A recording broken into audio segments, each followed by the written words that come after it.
Oh no, Lewis and Verstappen have touched. It's just like Abu Dhabi 2021 all over again. Now we're going to have to watch another 423 videos all about it. Don't slow down, Lando. Yes, don't slow down. Don't slow down, Lando. Don't slow. Oh no, he slowed down, you complete and utter pussy.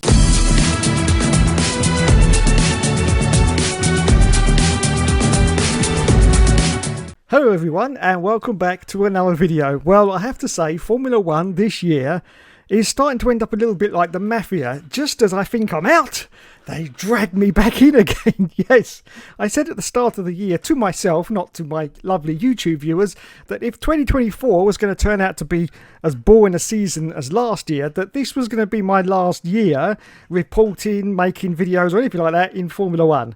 And then this bloody happens. And it's just unbelievable. Unbelievable.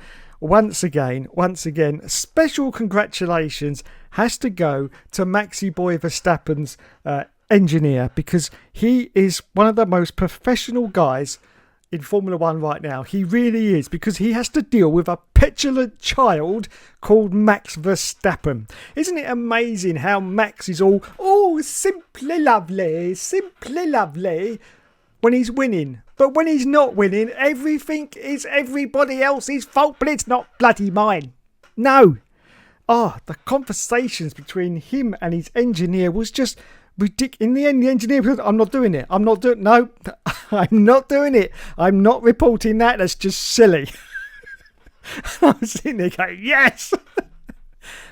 What a petulant child. He really, it's amazing, how these drivers, when everything's going well and, they're all lovely jubbly.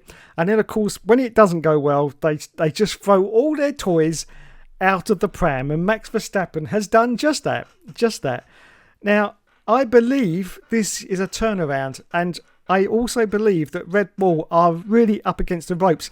Now, because of the gap between Max and Lando Norris now, I still think Max has got enough in the tank to win the championship, because all he's got to do basically is finish behind the McLarens, if that's how the packet was going to be, and he's still got the championship. So I still believe he's going to do that, but he is definitely up against the ropes, and the culprit has to be Adrian Newey. The moment he said, I'm out of here, everything seems to have exploded at Red Bull. Their performance level has dropped. They've got serious problems with Sergio Perez. I don't even know what's going on in the guy's head at the moment.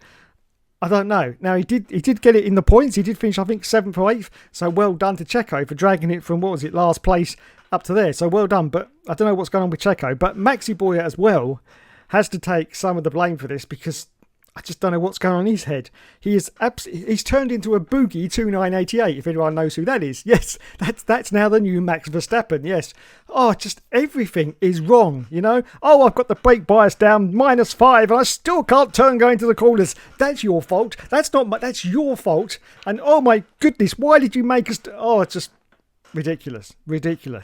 Petulant bloody child. I mean, we all know that these drivers are basically arseholes. That's what... We all know that's a fact, but Max Verstappen was just showing true colours there. I do believe true colours. Anyway, I have to say also that cheeky little tinker, Lulu, got third place, didn't he? Yes, he's doing it on purpose now, just to wind me up. And yes, in my last live stream, I did say that McLaren probably weren't going to finish anywhere this weekend at Hungary. Probably a 5th and 6th, I do believe, is what I said on the live stream. And I was wrong. Absolutely 100% wrong. And I hold my hands up and say, yes, I completely, but it was only a prediction, but I was definitely very wrong there. So yes, Maxi Boy Verstappen had a collision with Hamilton, desperately trying to get past, it has to be said, some very silly moves going on there. Dive bombs, I'm sure he's been watching the all season, to be honest, but lots of dive bombs from Maxi Boy, and there was a lot of desperation seeping in. I think he knows that he's back against the wall, and that Red Bull, that is not the fastest car anymore. The fastest car is the McLaren. Yes. Now, the problem with the McLaren is not the drivers, but the team themselves. They seem to be in a right old 2 and 8. Honestly, those radio calls were bordering on pathetic, really. Andrea Stella is the team principal, of that team. If he wanted them to switch positions, all he had to do was make that an order.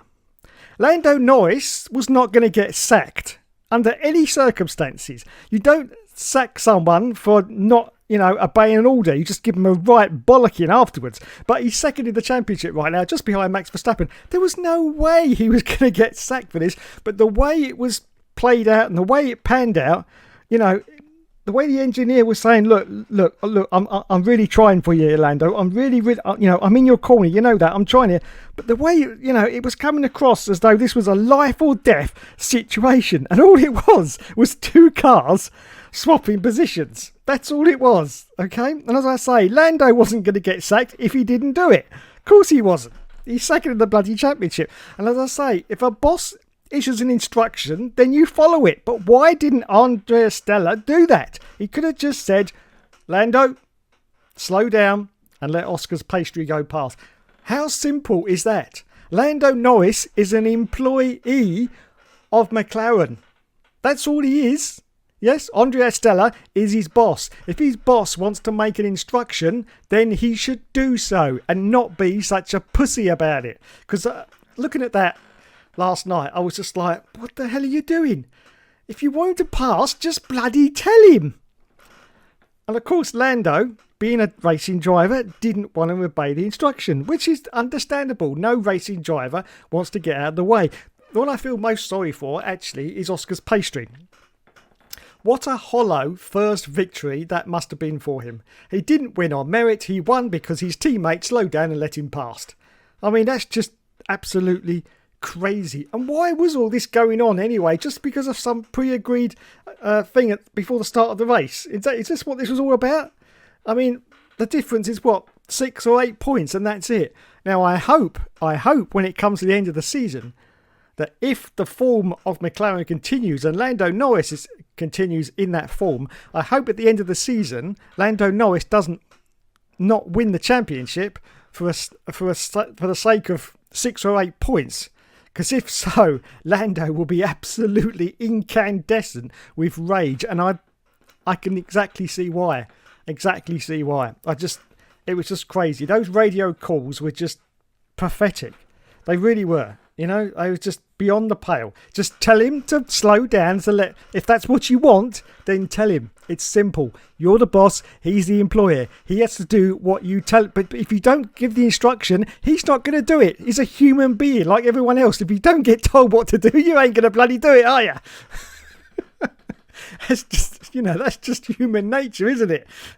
Cock's sake. And that's why he just carried on, and then started arguing over the radio. Because of course he's going to, I don't think I should. Well, you shouldn't have pitted me first then, or you shouldn't have pitted him.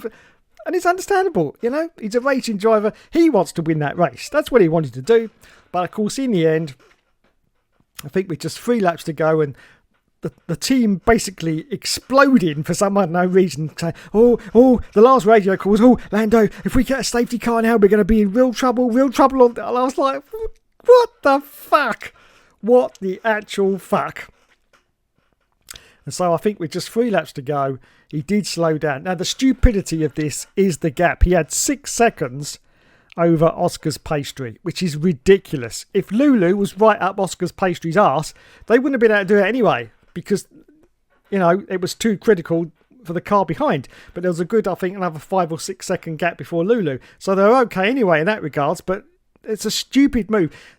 That rule is fine. Team orders, it's been around since the first cars went out on the grid. I haven't got a problem with that. But there should be a limit to how far the car is ahead if you want to let. Should be like a 1 or maybe 2 seconds at the most. If they're 2 seconds behind and you want to swap the cars, then fair enough, do the swap. But not 6 seconds. That's ridiculous. Lando just had to wait for the whole of the straight and just slow down to let Oscar's pastry goes past. And that is just unbelievable.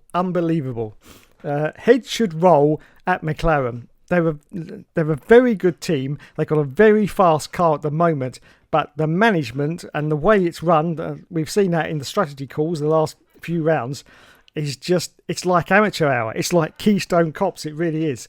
And they all at McLaren need a right kick up the backside.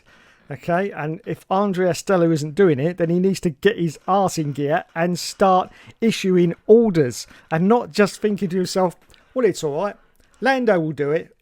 I trust him. I value him as a human being, and I'm sure he'll do the right thing. Just fucking tell him to get out the way or slow down, Andrea. Fuck's sake. You're the boss. Jesus. just absolutely ridiculous. Absolutely ridiculous. Anyway, apart from everything else going on, I thought it was quite an exciting race at Hungary. Of course, everyone knows Hungary is one of my least favourite circuits, at least for me driving it anyway. But it was a fairly decent race. I only got the highlights, of course, so I can't say what had been happening during practice sessions or anything like that. But yeah, the race itself was pretty decent. Well done for Lulu for getting another third place. Bit of controversy in the cool down room afterwards when Lando started talking about, oh well, you had the fastest car to Lulu 7 years ago, and Lulu was like, whoa, calm down, my son, calm down. I was only asking a fucking question. That's what it seemed like for me anyway. It was like, whoa, touchy much, are we, son? Touchy much. And the way he threw his second place cap down on the floor as well, sort of pretty much summed up Lando Norris's feeling. And I was watching the interview afterwards. You could see through gritty teeth he was saying, well, that's what they told me to do, and I bloody did it, yes. Even though I didn't want to, you bastards. But yeah. So overall, I think it was a huge mistake on the part of McLaren. If you want to issue team orders, then bloody issue team orders. Be firm and tell your drivers, your employees, exactly what you want to happen. Don't just trust it to they'll do the right thing, because no one in this day and age is going to do the right thing. What they want to do is whatever they can for themselves, and that is win the bloody race. And that's what Lando wanted. He didn't unfortunately get it, but he did let Oscar's pastry go past and win the race. So congratulations to Oscar. As I say, though, a bit of a hollow victory as far as I'm concerned, because he didn't win it on merit. He really didn't win it on merit. But what can you say? Congratulations to Oscar's pastry, the first Australian, I think I said, for 20 years or something in the commentary, something like that. Anyway, Mark Webber, I think, was the last one. Mark Webber, Multi 21, Seb. Yes, remember those days? Yes, Multi is a bit like that. I got the feeling of that a little bit between McLaren, only it was just worse, really. It was like kindergarten school, Just bloody tell him. Personally, I don't know what the point of the team order was. As I say, if it was pre-arranged before the race, I don't know. You can always change things while the race is going on, because the race is a living, breathing thing. It constantly changes, so you don't have to stick to your guns just because you agreed something right at the start. Things change, and you can change with them, McLaren. You don't have to rigidly stick to things. So I have no idea why they were so insistent that Oscar's pastry won that race. And as I say, I hope that doesn't boot him up the bum towards the end of the season if Lando loses it on a points deficit, between Maxi, because, oh my God, McLaren will never live that down. They really won't. So there was my quick review of the Hungarian Grand Prix. And yes, 2024 is defying all my expectations. At the start, of course, Maxi Boy was winning everything, and I was like, oh God, this is definitely going to be my last. And now, of course, what have we had so far? 6 different winners in this season alone. I think it's 6 different winners. Maybe 7 now with Oscar's pastry. That's just incredible. Is it just over halfway? Lap 13. Round 13 we just had, haven't we? So 24, yeah. Just pretty much completely halfway. And we've had 6, maybe 7 different winners. This is just absolutely crazy. And what I like to see is Red Bull are definitely up against the ropes. Yes, definitely. Can Maxi Boy pull a rabbit out of his hat? Well, he better pull something else out of his arse, to be honest, because if he's going to be like that, then he doesn't deserve to win the championship anyway. No, he really doesn't, because some of those radio messages were just plain ridiculous. They really were. And you could see the desperation from Max that was trying to seep in there. And I don't subscribe to it. I really don't. Really don't. But we will see what happens. I'll say I'm still pretty sure Max has done enough to win the championship. But I think it's going to be tight now. I think it's going to be very tight. And those McLarens are looking very racy indeed. And I like it. I know there's a few McLaren fans out there that will like it as well. But they've got to sort out their management. And, you know, Andrea Stella, you've got to say, I'm the boss and you bloody well listen. Because you can't rely on human nature and people will do what's right. Because that's not how the world works, especially in 2024. That is not how the world works anymore. If you need something to happen, you've got to put your foot down and make it happen. Because you are the boss. Yes. And everybody hates you because that's what bosses are. Yes. Anyway, so that's pretty much, I think, it during the race. I can't remember anything else that sort of happened. In terms of like performance levels, everyone was pretty much where I expected them to be. The Ferraris were fair to middling. You had Lulu, of course, doing still very well in that Mercedes car in third place. I think he was well chuffed with that, still getting podiums. And everyone else was pretty much, you know, where they should have been. Aston Martins were still down there with Fernando Alonso, weren't they? So, yeah, pretty much a standard Grand Prix. As we now move in to the last one next week at Belgium, and that's going to be the last one before the 3-week summer break. Yes, so whoever wins that race is going to be in a great chance to, I think, to win the championship when it comes back for the final rounds. So is it going to be Maxi Boy, or is his time almost up? Doesn't mean, of course, that, you know, he's not going to be winning races anymore, but he's under pressure. He is definitely under pressure, and it's great to see, and great to see this mini resurgence of Formula One. People are starting to talk about it again, and that's great to see. So I might actually be here for 2025, unfortunately, to everyone who doesn't like me. I might have to be here for 2025, and unfortunately I wanted to see the new car regs for 2020. Oh god, I'm very, very sorry indeed. Anyway, thanks so much for watching, everyone. Put your comments in the comment section, you know, the place where they go, and tell me what you thought of the race. Do you think it was good, and what do you think about the team orders at McLaren? That's my main focus. What do you think? Do you think it was a complete shit show, or what? Or just let me know, because you know I just love those lovely comments, and tell me what you thought of the race and that incident between Lulu and Max. Tell me what you think about that. I'll just leave you with my thoughts on it. As far as I was concerned, it was a racing incident. Yes, Lulu was slightly closing in on the steering, only very, very slightly though. He certainly wasn't drifting right into Max to push him off. That did not happen. There was a slight little, but then Max locked up horribly anyway. So, you know, that kind of incident was going to happen. So, you know, and Max's engineer was like, yeah, no, I can't be asked. I just cannot be asked. And so that sort of tells you, you know, that it was pretty much it's just a racing incident, wasn't it? It was a racing incident. Max being too impatient, trying to get past, and he cocked it up. And he ended up flying up in the air. Car came down very heavy, but didn't look like any damage because he still managed to progress to the end of the race. So that looked okay. But yeah, just a silly incident from someone who's getting a little bit desperate. That's my opinion anyway. Thanks so much for watching, everyone. You have been awesome as always. And yes, of course, we will be back for another video.